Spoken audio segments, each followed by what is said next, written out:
Да не дозволиме да изгубиме уште една Фросина. Обвинителството со барање до апелационите судии за повисока казна од 12 години за Васил Јованов, кој пред 10 месеци ја прегази Фросина Кулакова.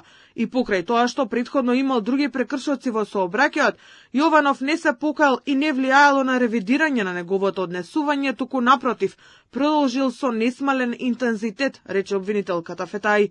Да си поставиме едно прашање, уште колку деца треба да бидат погребени, за да на крај конечно ни текне дека оваа судска пракса треба да се смени.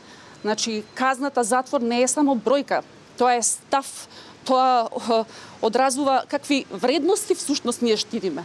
Ако животот на Фросина не вреди повеќе од 12 години затвор, тогаш каква порака им испраќаме на евентуалните други жртви. Одбраната на Јованов бара ревидирање на казната. Адвокатот смета дека е погрешно што првостепениот суд го смета како отежнителна околност тоа што е осуден за трговија со дрога, бидејќи кога се носела пресудата, немало правосилна одлука. Но сметам дека овдека се сака да се оди на лов на вештици, и ако 12 години казна е изречена некогаш во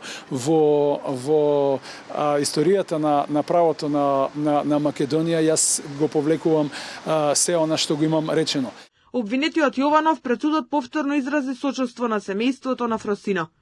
Уште еднаш сакам да изразам најдлабоко каење и искрено сочувство на семејството на загинатата. Голема грижа на совест имам за тоа што се случи и болката што ја предизвикав. За семејството Кулакови каењето на Јованов не е искрено, а најавија и кривични пријави и представки за судијките од Скопскиот кривичен. Нашето семејство ќе поднесе кривични пријави против судијките Даниела Алексовска и Снежана Марковска, како и представка до судскиот совет за нивно разрешување, зашто судии кои го газат правото немаат место во судството.